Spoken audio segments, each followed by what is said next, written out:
This is your host, Connor RenFare, back with another episode of RenFare. Today I'm excited to talk to you about one of my favorite shows, God Friended Me on CBS.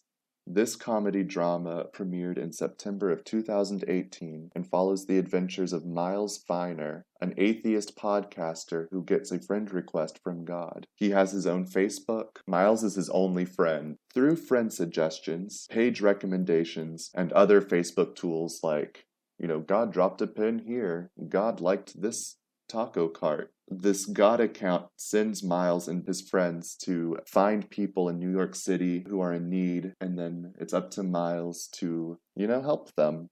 I like to call this show The Millennial Touched by an Angel. I know a lot of the cast in their interviews talk about how they get compared to Touched by an Angel in kind of a disparaging way, like, oh no, we have another one of these shows. And, I was too young at the time to really know if Touched by an Angel was bad or not, but I really liked it as a kid.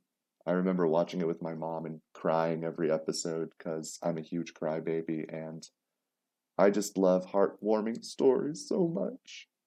The great thing about this show, though, is that their idea of God is more of this humanist one. I know it seems a little weird, but the show itself never tells you what God is or who God should be. Characters who appear in this series come from all walks of faith, not just the Abrahamic religions, Judaism, Christianity, and Islam, but also Hinduism, Buddhism, atheism. The cast themselves all come from different religious backgrounds, but this humanist God means that the show is not overtly evangelical, like I imagine Touched by an Angel must have come across. Actually, I think the whole point of Touched by an Angel is by the end of the episode, the character the angels were targeting was converted to Christianity or something, right? That's not what happens in this show. This show is all about helping people. Outside of religion, the show valorizes themes of community, connection, supporting one another, tolerance, and acceptance. This is a very progressive show, actually. A lot of people probably are hesitant to watch something with God in the title or mentions of Facebook in the title. That is a little strange. Killing it, Connor. All right, let's just keep trucking ahead. So the cast and the characters. In the principal role of Miles Finer, we have Brandon Michael Hall, a South Carolina actor, who has also appeared in Search Party and The Mayor. He was raised by a single mom who is also a minister, which actually almost mirrors the character of Miles in the show. Violet Bean plays Cara Bloom, Miles's love interest. She is a writer. She follows Miles around on his little antics and she writes them up for her online magazine where people who are desperate for heartwarming, fuzzy content can, read long form stories about what God account. Then we have Suraj Sharma, who plays Rakesh Singh. He is Miles's best friend, co-worker at their internet privacy company. It's called Identity Seal. Rakesh also functions as a hacker because this is a very tech-heavy show. He hacks into Facebook and tries to locate God a lot. And of course, as of the end of season 1, they didn't find him. They found some other liberal conspiracy theory instead. Suraj Sharma actually got his start in the Life of Pi movie. He's the kid from Life of Pi. I did not know that. It's been forever since I saw that movie and I only saw it once. And the last time I ever thought about it was when I was reading about the controversy of how this movie won so many awards for visual effects, but the studio that did all of those effects had to close down because they were all underpaid, overworked, and this is actually an ongoing issue. Look into it. I'm raising awareness. This is how I use my platform. You're all welcome. Joe Morton plays the Reverend Arthur Finer, father to Miles. He is the bad dad on Scandal, and that's literally all I can see when he's on screen. He'll always be this evil villain who's just over dramatic and says, or at least tries to be iconic when he's delivering his villain monologue. I never got it. But here he is. Well, you can imagine there's a lot of tension there with Miles being an atheist and his dad being the Reverend of Harlem Episcopal Church. Brandon Michael Hall mentioned that his own father was not around. He was raised by his mom, who was a minister. And so now in this show, he gets to play a character with a very complicated relationship with his own dad. The way this role mirrors real life lets him explore the character in meaningful ways that really do get conveyed on screen. I always buy the character interactions, at least among the 5 main characters. They always bring the right amount of pathos. Javicia Leslie playing Allie Finer. She's Miles's older sister, a daughter to Reverend Arthur Finer, and she is also a lesbian. I know, so progressive, right? She actually might be his younger sister. I don't know why I thought she was older. It's because she's so mature. And that just speaks to how, like, women are, like, forced to grow up too fast so they can take care of the men in their households. I don't know where that hot take came from.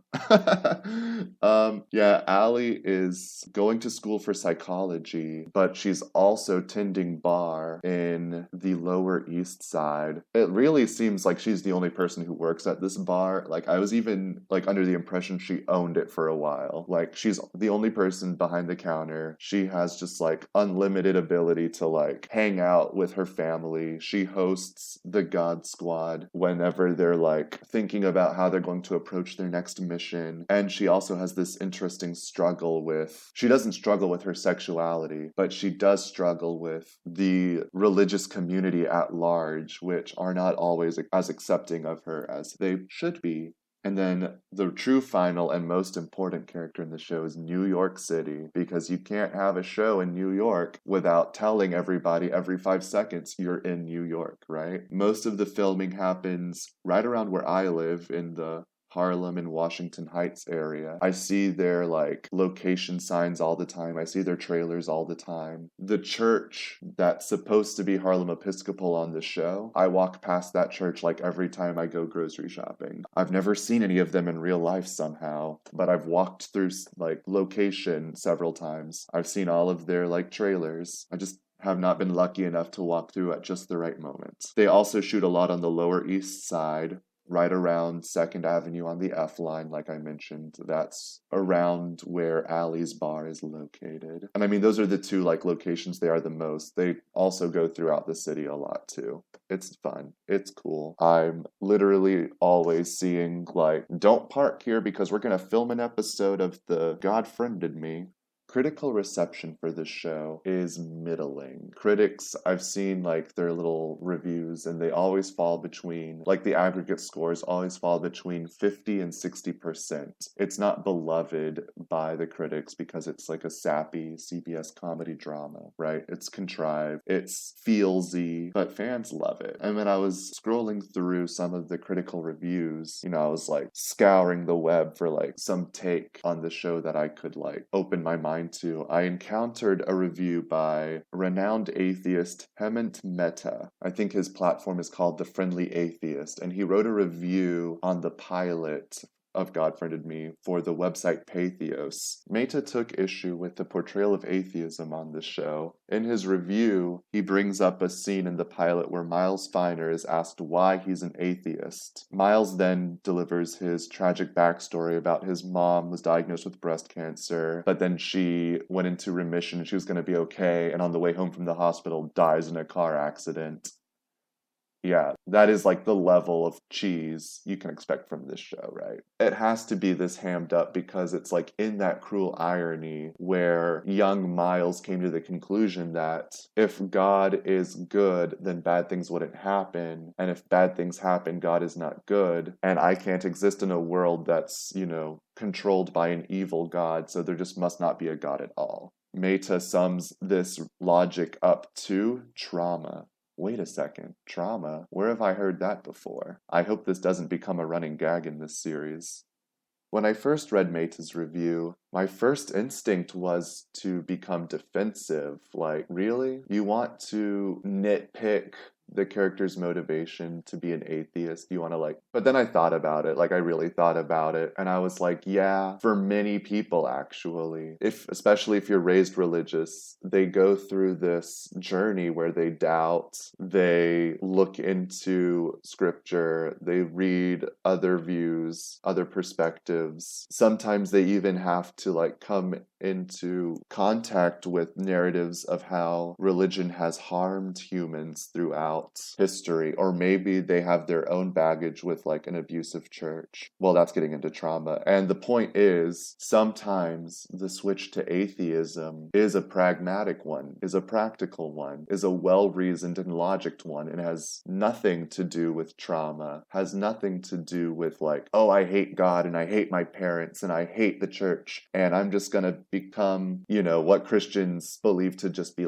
a devil worshiper. It's I don't think atheists worship the devil really, because they don't believe in the devil. Anyway, that was off topic. So I thought about it and I'm like, yeah, I can see how practical, friendly atheists would be a little disappointed that they're being represented in this very Christ-centric story as victims. The only reason Miles is an atheist is because of his trauma. I'm not here to change anyone's mind or reconcile anything, but it is a little important that Miles is an atheist, and it is important that he's an atheist for this reason. And for that, we're going to have to talk about the rules of television writing.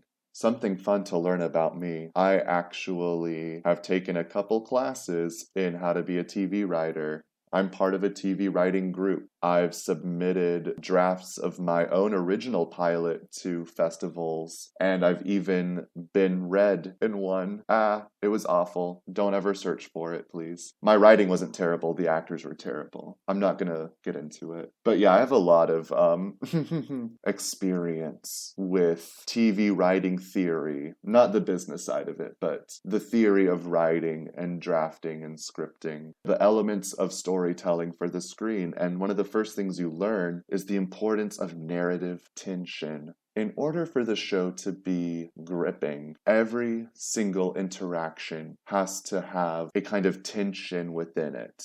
There has to always be something at stake. Every character on screen has to want something, and there has to be an obstacle in their way. Motivation is what drives audiences to that next minute mark until finally they reach the end of the episode. Miles has to be an atheist for the premise of this show to work. He has to be an atheist podcaster, or else no one would care that God sent him a friend request. Wow. I kind of consider myself a millennial prophet as well. Here I am, sitting in my bedroom, yelling into a microphone about my hot takes. But instead of telling everybody why God isn't real, I'm telling everybody about how every single TV show I've ever watched is actually about trauma. Great.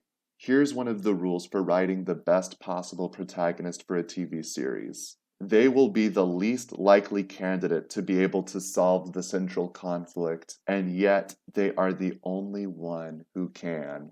Miles is the least likely person to be given a mission from God because he is an atheist, a vocal atheist, a traumatized atheist who hates the idea of God in the first place. If he was just a rational, pragmatic atheist, he would probably not even care if God sent him a friend request. He'd be like, who's this jokester, right? But because Miles hates God so much, there's something tense about working for God through Facebook. Miles is an outspoken atheist, which makes him unlikely to solve the conflict, but he's the only one who can because he is the only person who still has a Facebook account. Just kidding. Miles has within him this ability and desire to help people. He has a massive platform and following with his podcast. He's a very good person. He's just so sweet. He's so kind.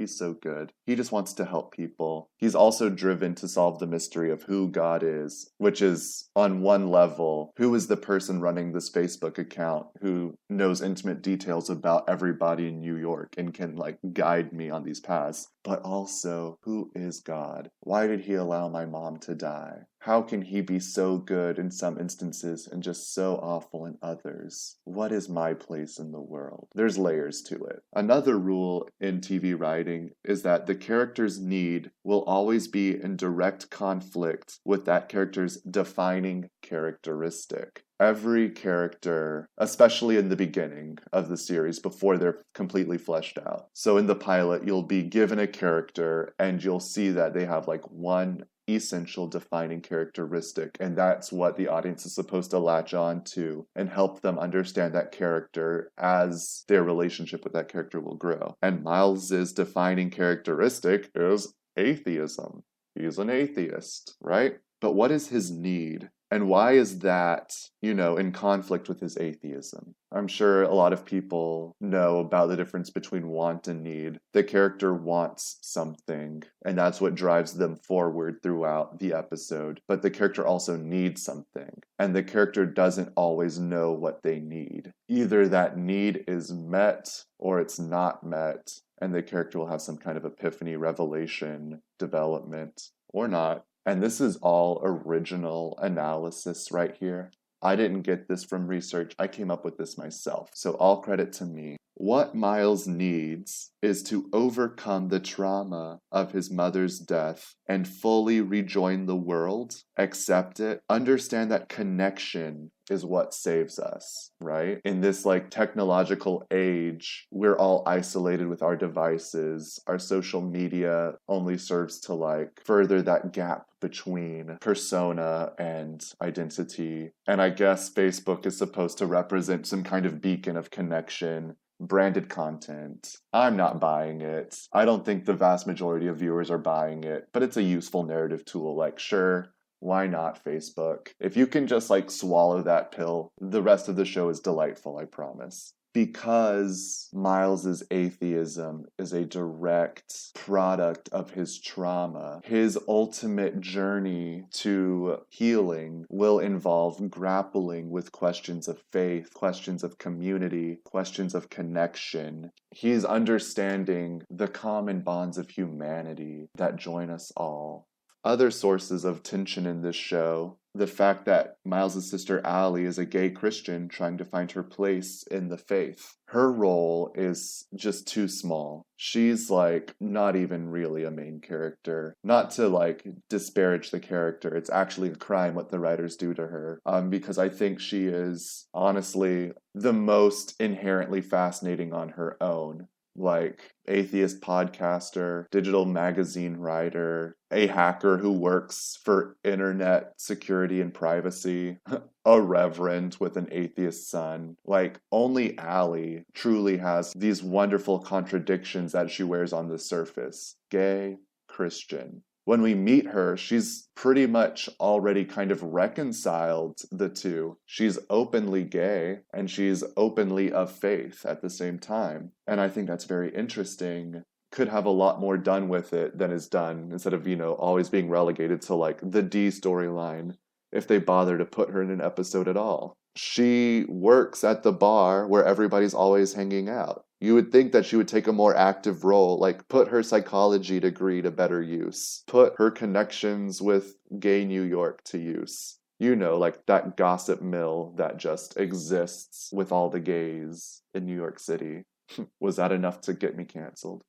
She should be doing more. Her conflict isn't really about reconciling her faith and her sexuality. It's about finding her place in the faith now that she has reconciled her two identities. There's a really good episode in the beginning of season 2, because I haven't gotten deep into it. And this isn't major plot spoilers, because like I said, she's such a minor character. She leaves her dad's church to join an interfaith LGBTQ church. And she does it because a large portion of the congregation left Harlem Episcopal after she came out and her father refused to disown her. So even though her dad did the right thing and said, "You're still my daughter and I still love you," and also we're Episcopalian, like one of the most progressive denominations anyway, like some churches will even use the female pronoun she when reading about God in the Bible. So, but I guess she came out in the past. Maybe the Episcopalians had like a less woke period. Or maybe it's more about this one specific congregation in Harlem was not as LGBT affirming. She kind of had like a traumatic coming out experience because people that she thought were her friends and her support network were really her whole community just like up and left the church because they didn't want to be around a gay woman. Sad, right? Then we have the Reverend Arthur himself, bad dad from Scandal. Throughout the first half of season 1, you think that there's kind of like a petty fight between Miles and his father because dad priest, son atheist. But it actually goes deeper and it touches into the trauma of the death of Mrs. Finer. Miles lost his mom, but Arthur lost his wife. Where Miles said, "I can't believe in a God that would let my mother die," Arthur had to throw himself into his parochial work in order to come to terms with it. Instead of leaving the faith, he draped himself in faith and said, "God, I devote everything to you. Please grant me understanding," stuff like that. And that had a rift-creating effect in his relationship with his son.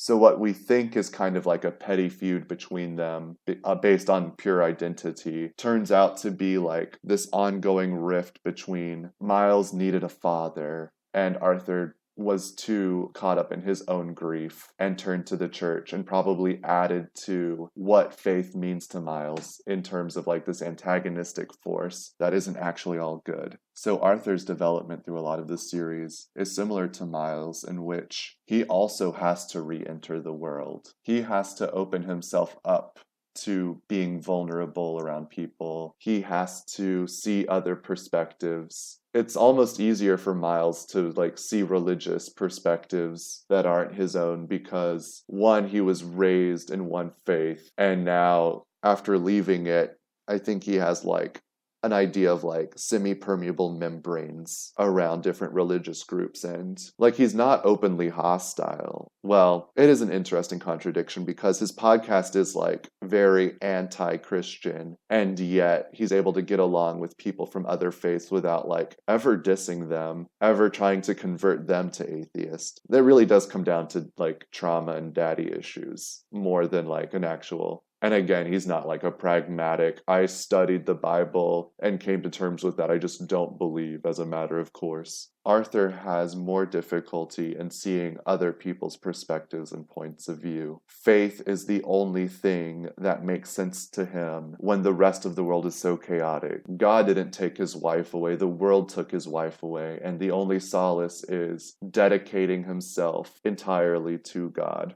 And throughout the first season, we will see Arthur continue to re-enter the world, broaden his perspectives, understand where being too faithful will leave you with blind spots, where you don't really see the effect you have on people. And truly, that's not how God would want you to navigate the world. God tasks Miles with helping, and even in some more dire circumstances, saving people. But really, this is a story about Miles learning how to save himself.